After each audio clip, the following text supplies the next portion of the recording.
Rollins is out there with Porter. They've got Turner. We will see him go to work on that low block. One of the great centers right now in the league. And it's Green, and it's Antetokounmpo in at the 4. And it's out of bounds to the Bucks as Milwaukee retains possession.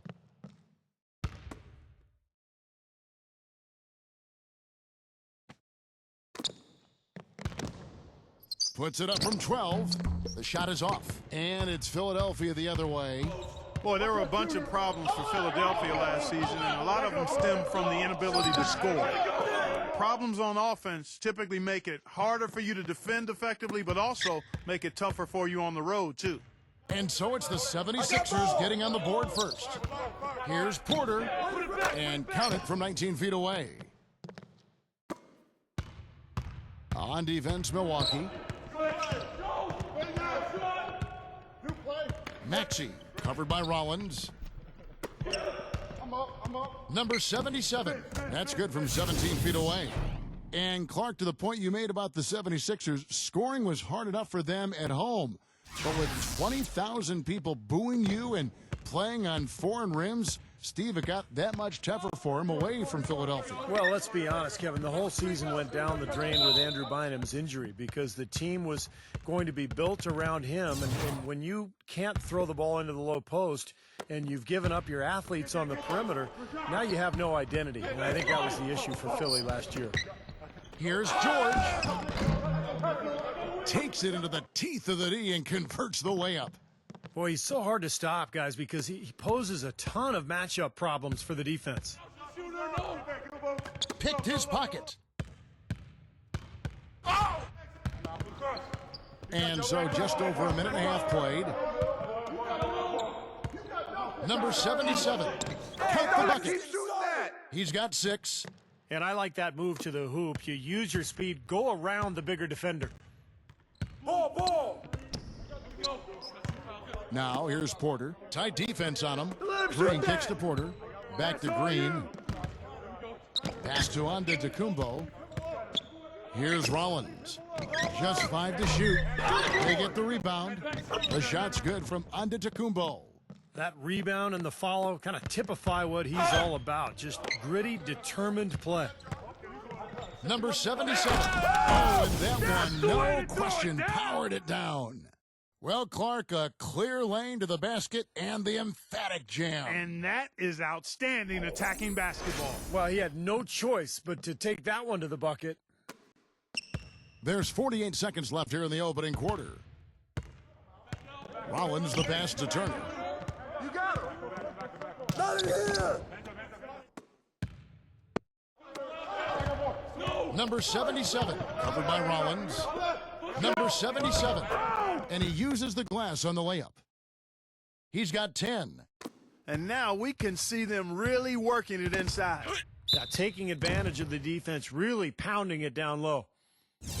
And Philadelphia making a change here.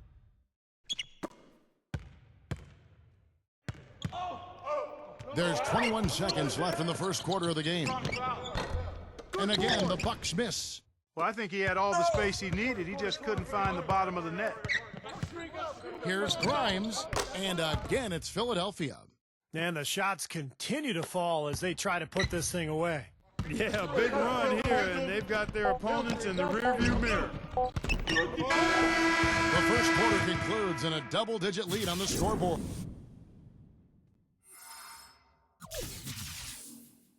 And welcome back. It's been all one-sided so far through the first quarter as our second quarter gets underway. And let's take a moment here to get your guys' take on scoring so far for the 76ers. Well, they've come out of that locker room with a hot hand. Those jumpers have been falling for them. And the other thing they're doing is forcing a lot of turnovers, and that's helping them to get easy points at the other end. Okay, well, let's check in with Doris Burke reporting from the sideline in this game. Doris, take it away. Guys, it might surprise you that when James Harden was back in college at Arizona State, he had an influence you might not guess. Former NBA player and coach Doug Collins, who often visited Phoenix. Harden said, quote, "He taught me a lot. He mentored me. Told me I had to have a motor. I was nonchalant, just sort of chill. My sophomore year, the reason I came back to college was to learn to build my motor up. He was the reason for that. guys. Always great to have that kind of guidance along the way. It certainly is. Thank you, Doris. He's really dedicated himself, and we've seen the results on the court. And the Bucks with possession here after the Sixers pick up 2. They need this. The putback. Great positioning on the putback.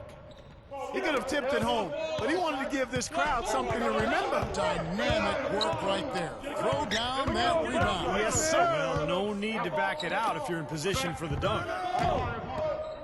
From past the arc, another 3 for Philadelphia. A big problem for the Bucks last season was closing out games in the fourth quarter. You know, too often they would see their defense fall to the wayside as soon as the game started heading down the stretch. And as a result, they lost a lot of close ones. And Milwaukee calls their first time out of the game. Well, Clark, you brought it up. The Bucks defense would be solid for 3 quarters of the game, but would just not look like they were supposed to be in the fourth quarter at all. Not sure, Steve, if it was fatigue or something else that got to them. I thought one of the keys was they didn't have great perimeter defense. And so even though they were a good shot blocking team, they were constantly having to cover up on penetration. And so even though you might get some shot blocks, you're also going to give up layups and offensive rebounds. That was a major problem for the Bucks last year. Here's Antetokounmpo. Philadelphia able to drain the 3. Here's Trent. He dents the rim with a 2-handed slam. Wow. A free run to the hoop and some thunder on the finish. Not exactly.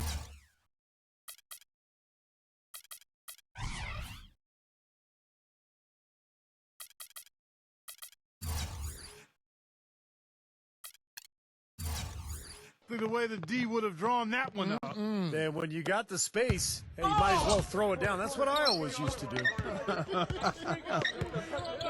From about 19 feet, again, Philadelphia. Wow, what an incredible run they're on. This is as good an offense as you will see. Well, every single guy on the floor right now just feeling it. Tell you what, he can be really frustrating as a shooter. All you can do is grimace because you just can't find the range.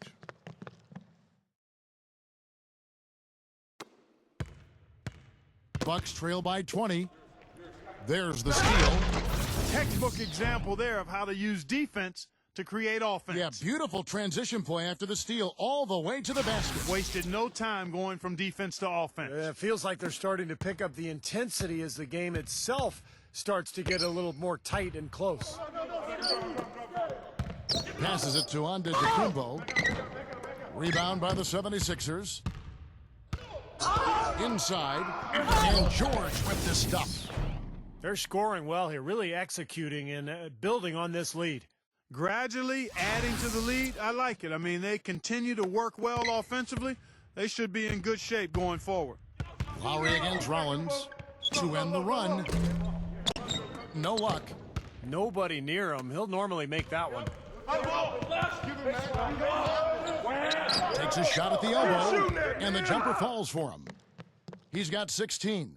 Well, as they continue to dominate, you wonder just how much higher this lead might get. I think it really could get out of hand, and you can credit their defense just as much as their offense for that.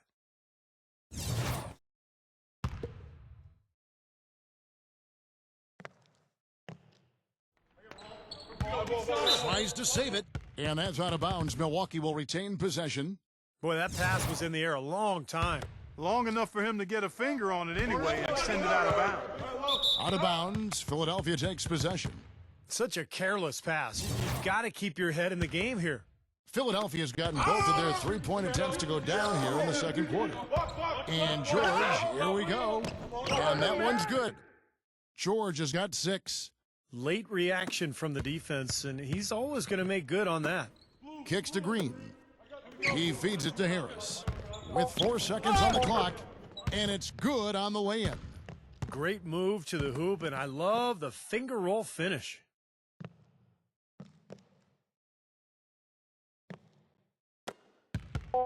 Lowry from outside. He got it up in time, but it wouldn't fall for him. And so a pretty lopsided game to the... And now, brought to you by Sprint. What a great... The Sprint Halftime Report, presented by Sprint. Welcome back, everyone, to the start of the second half. Big margin on our hands, but we'll see if that gap narrows down in the third and fourth quarters. I think it's fair to say that the top of the Eastern Conference has been getting tougher over the last few seasons. Unfortunately for the Sixers, they've headed the other direction. They've been going south, and it's part of why they were on the outside of the playoffs looking in. Number 77 puts it up, and that one's good. He's got 18. Nice work there in the paint. He has really established himself inside. Here's the floater. It's blocked. And it goes as the official calls the foul. Count it. He'll shoot one more at the free throw line. And back to what you were saying, Clark, about Philadelphia going through a lot of roster changes last year. You're right, in a season where a lot of other teams in the East put it all together. Steve, bad timing for Philadelphia. Yeah, bad timing. Roster changes and injuries, of course. I mean, the big trade for Bynum looked like it was going to be something that could help them get to the top of the East, but Bynum never played a single game for them. And so it's understandable why Philadelphia struggled. Back to Lowry. Fades away. And yes, sir, that one drops. 23 points in the game. Takes such a delicate touch to hit that fadeaway jumper with a man in your face. Second half just getting started. About a minute played. Porter with it. Lowry picks him up. And here's Green outside. And that one's good. Oh, he's going to keep banging those home if you give him that much space. He dishes it to George. Good ball movement here by the 76ers. Number 77. And the layup falls. And at the offensive end, he's done about as much as they could have hoped for today. Buck shooting has been a little ragged, just 38% from the field. And the pass to Antetokounmpo. Good. Antetokounmpo's got 6. 1:19 left in the third quarter. Dishes it to George. Number 77, guarded by Porter, gets it to go. That makes it 10 of their last 12 points coming from inside the painted area. Yep, that's something that the defense has to put a stop to. Maybe a defensive adjustment is necessary here. The shot by Rollins, no good. He can't get anything to drop. And the way he's going, I'm not sure it's something he should try to shoot his way out of. No, that might only serve to make things worse, Steve. Sometimes the harder you try, the worse it gets. Wow, they are just red hot, guys, not missing a thing. Sometimes you see a player get on a tear like this, Steve, but never an entire team. There's 47 seconds left in the third quarter of the game. Porter with it. And he throws it down hard with one hand.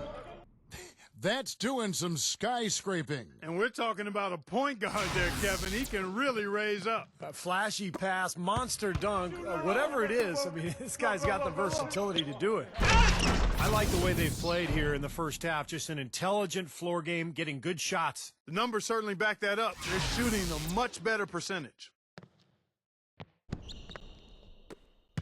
Milwaukee's gone 1 of 2 from beyond the arc since coming out of the break. And stolen by Kyle Lowry. Deflected.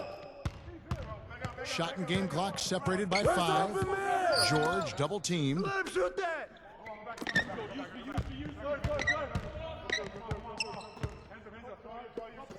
6 to shoot. Tries it from 19. And the 76ers tack on 2 more. He is feeling it. A terrific percentage from the field.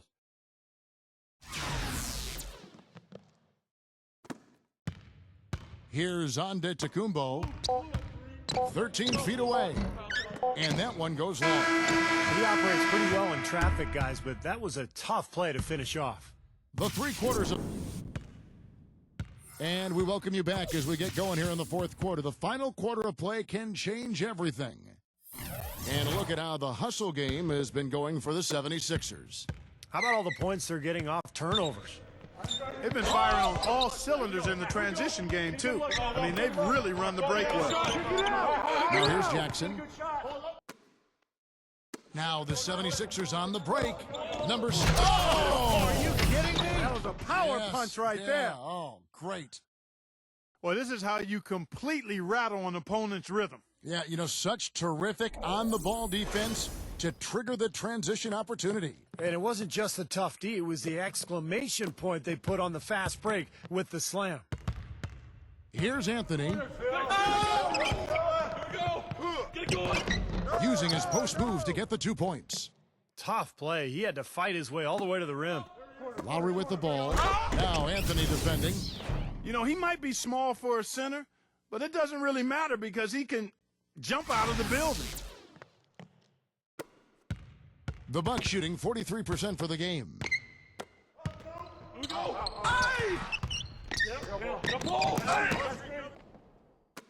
Now the 76ers on the break. Outside Lowry. Number 77.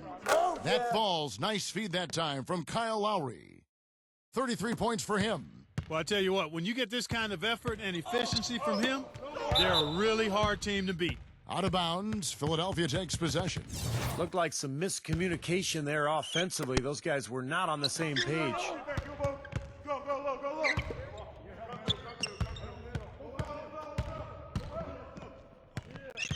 Number 77, and it's blocked. About a minute and a half into the fourth quarter now. Trent. Another shot, and that's 2 points on the layup. Boy, he crashed the boards with purpose right there. Well-deserved second chance points for him. 76ers have gone 3 of 4 in field goal attempts since getting things started here in the fourth. Number 77 drains it from 17 feet out. He has 35. His work at the offensive end has been phenomenal. Maybe reason number one, they're ahead. No coverage that time. Their interior defense has been dismal. Yeah, and unfortunately, their offense in the paint hasn't been a whole lot better. And there's the slam dunk to finish it off. And that puts a cherry on top, so to speak, of what's been a phenomenal showing for them. All over but the whining now, Steve. Tipped away. And that one goes in as he is fouled. It'll be 3 points if he converts at the line. Every time they get scored on during this run, it's come from inside the paint. Now, you got to make a defensive adjustment here, Clark. Time to collapse inside, force the ball back out on the perimeter, make them beat you from long range. Milwaukee making a switch here. The Bucks actually made it back into the playoffs last season, but it wasn't because they were dominant at home. Only 21-20 at the Bradley Center, and those 21 wins were the fewest of any team that played in the playoffs. Boy, if they could have had this kind of run earlier in the game, it might have made a big difference. You know, I think a big reason behind the run, Steve, is that they're not getting pressured as much by the defense now that the game's all but finished. Come get it! There's 39 seconds left in the fourth quarter, and that one's good. Well, Clark, as you said, the Bucks didn't offer a lot as far as protecting their home court. In the end, it could come back to bite them as they lost 2 in a row on their home floor and got swept out of the playoffs, Steve, by Miami. Well, that was a pretty tough matchup for anybody, but for Milwaukee, the team that was below 500, that was near impossible. But look, it was a struggle for the Bucks. We expected that, but getting to the playoffs was an accomplishment. We'll see if they can build on that this year. So it's Philadelphia now. After the miss from Jackson, gets it to go. They didn't take their time wrapping this game up. They pretty much did it in a hurry. Yeah, they had a nice spurt to polish this one off.